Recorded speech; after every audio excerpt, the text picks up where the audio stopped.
Hey, this is Sky. Welcome to my YouTube channel. Sunday morning, bright and early, daily discipline, mind, body, and soul. This is how we get through. Hope you guys are going to have a good day. I hope to go watch some football over at my brother's condo. We're going to watch the Redskins.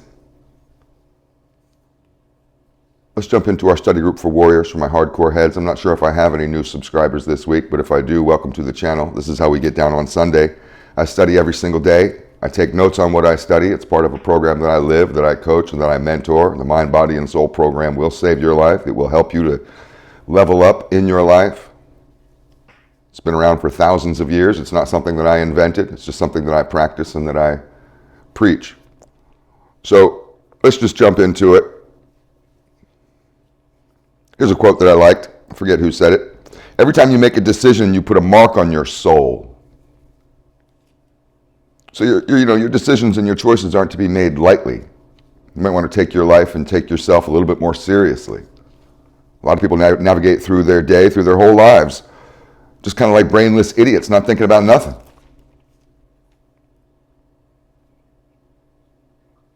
It's easy to hold a grudge and it's hard to forgive. You guys know that.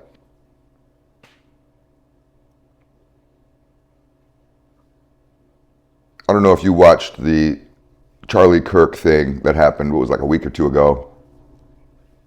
Not the murder, of course, everybody saw that, but the memorial service that they had in the stadium. I guess that was maybe last Sunday. I'm not sure when it was. And Charlie Kirk's wife forgave the murderer. That's hard. I mean, it's easy to hold a grudge. You can hold a grudge for the rest of your life. That's really easy. It's incredibly hard to forgive somebody. I went through this myself. I forgave the man who murdered my father, Little Mike. Now, Little Mike will have to deal with his maker. Just because I forgave Little Mike doesn't mean he's going to heaven. He killed a man. He took my father from me. And I'm not sure if I'd ever recover from that. He did the worst thing that you could possibly do to me. And I forgave him for it. I watched a little clip on YouTube that popped up on my algorithm as I was looking into forgiveness of this little boy, must have been 12 years old or younger, 10 years old, little boy, in court, giving a statement. And after murder trials, very often a family member will be allowed to make a statement in front of the court. And he got up there and his family and everybody was watching, and this kid's parents had just been murdered. Both his mother and father had just been brutally murdered in cold blood, and the murderer was sitting in front of him, had just been found guilty or whatever. And the little kid gets up there and forgives the guy for murdering his parents. A little 10-year-old boy forgives this man for murdering both his parents. He witnessed the murder. I couldn't believe it. If you don't think that's strength, you don't know what strength is, you have no idea what strength is. I wanted to take revenge on my father's murderer for years. And I plotted on it. And I had a pretty good plan that I thought was going to work. Of course, I would have to sacrifice my freedom. I would have to go to prison because he was in prison. So I'd have to go into prison in order to get him.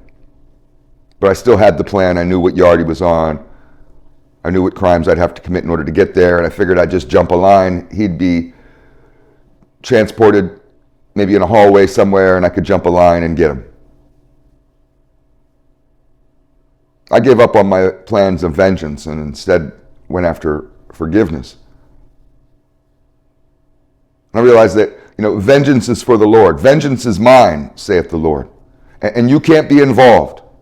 If you try to get involved, the Lord steps back and is like, oh, okay, so I see that you think you got this. No, you want the Lord to handle your business, to handle this, to take care of business, to serve that man what he's deserving. You better step back. You better engage in forgiveness and prayer. Seek virtue. Let God be the vengeful one.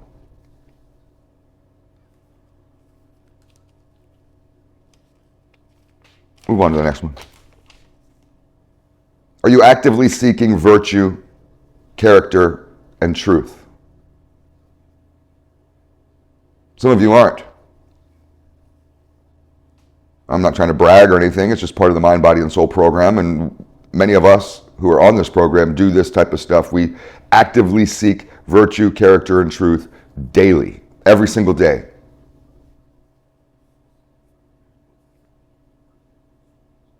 Here's the next one. If you're the smartest person in the room, you're in the wrong room. Right? You need to find a group of people maybe that are a little smarter than you.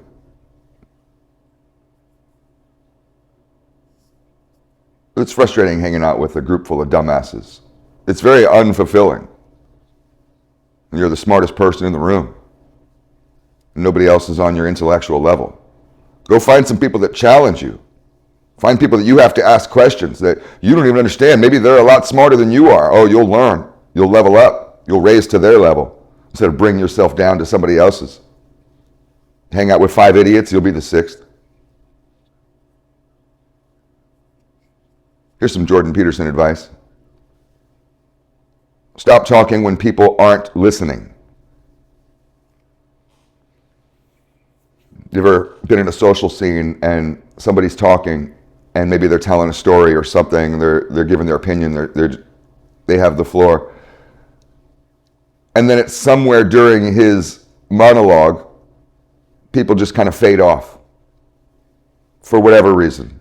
Maybe somebody else says something, maybe his point isn't really all that worth listening to, who knows what. But in somewhere in the middle of him talking, as he's talking, people drift away. Have you ever noticed that when you're talking to somebody, they drift away, they're not listening anymore? You could be sitting there talking to somebody face to face, just you and them, and you notice, is this person even listening? They're just off thinking about whatever. Stop talking immediately. Walk away and be done with that person. You devalue yourself if you continue. You look like an idiot. You lesser yourself. You lower yourself. Here's some advice. It's not safe to speak. You're not going to find safety in self-expression. People will attack you when you speak your mind. It's just the way life is. So if you want safety, you might want to keep your mouth shut. Now, I'm not suggesting that. I'm suggesting to not be worried about safety. Don't worry about safety. Go into the unknown. Conquer your fears. Face your fears. And understand that when you speak, you're putting yourself out there. So pay attention to what you say and be ready to defend what you say. And don't say anything that isn't true. It's not safe to stay silent, and that's the kicker.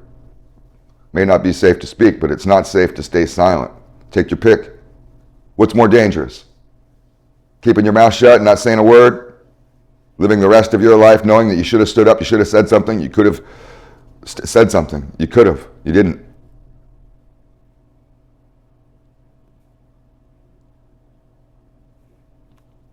Let's go to the next one. Here's 2 ways to live longer than your own lifetime. You want to outlive your own life, your short little life? If you're lucky you live to your 90s or to be 100 years old. I know lots of people who died in their 20s. But here's a way to outlive your own life, to leave a legacy, to have people talking about you for generations. Have kids, start a family. Or read a book. Authors often get recognized for hundreds of years after they're dead. Look at Shakespeare. Pace yourself, manage your time versus your effort. You want to think about three aspects: your time, your effort, and your payoff. So is what you're doing worth your time?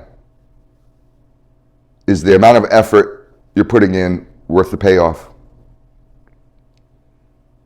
And many times people they want to jump around on this, and they want to put in very little time, very little effort, and then get a big payoff.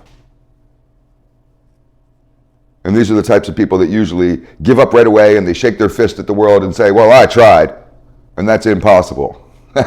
Meanwhile, somebody else is doing it.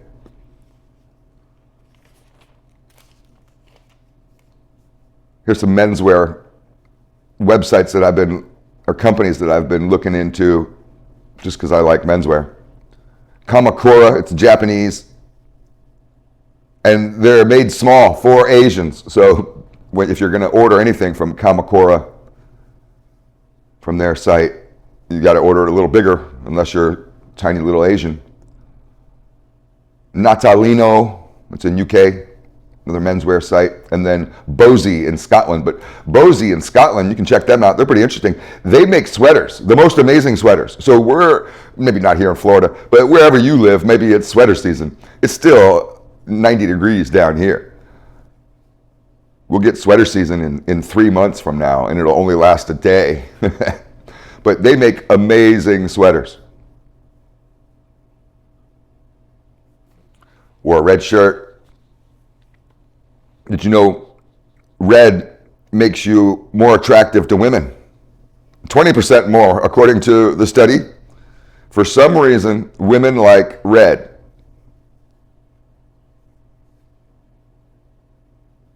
Here's some attractive habits. Habits that make you more attractive. Some guys are dedicated to being ugly scrubs. And then you complain how you don't get respect. You complain how you don't get jobs. You complain how you don't get the friendship circle. You complain how you're not taken seriously. You complain about how women don't even pay attention to you, don't even know you exist. You're so dedicated to being unattractive. It's not feminine for a man to think about being a little better looking, to being the best version of himself. That's boss mode stuff that some people just don't even understand, because maybe you're not a boss. You're not there yet. But attractive habits, ZZ Top had a song about it. What is it? Women can't resist a well-dressed man. Dress well. Start dressing well. That'll make you more attractive. And get tailored clothing. It doesn't have to be super tight, but have it fit you. Learn your size. Take your measurements if you haven't done that in a while. Get into some hygiene and some grooming. Shave up. You don't have to be clean shaven, but trim that beard up. If you got some scraggly beard, all uneven, go to the barber. Get that thing tightened up. Clip your nails. Do your grooming. Stop walking around like a slob and stop stinking. I like cologne. Get into some cologne. Get yourself a cheap bottle of cologne and make it your signature scent and spray that every single day when you leave the house. I got like 40 bottles of cologne. You know what else is an attractive habit that makes you more attractive? It's very infectious. It's very attractive, is individuality. A man who can be comfortable in his individuality is a very attractive man. To be confident. Confidence is attractive. You little weaklings are like propellant for a good woman. A good woman sees an unconfident man and she's just like, hell no, I wouldn't even let that guy park my car. You are invisible, you unconfident dudes. And I'm not trying to come down on you. I'm just telling you this is what you got to work on. You know what's what's attractive is to be mission driven. That's very attractive. A man who's on a mission. There's a lot of lost losers out there that they don't know what the hell they're doing in life. You got a mission, you're different than everybody else. You stand out. You know it's an attractive habit? Attractive men are virtuous and have character. Attractive men are obviously strong and healthy. I got several more pages, and I got some good stuff to talk about too. So, yeah, we could always do another video, but let's end it here. Have a good day.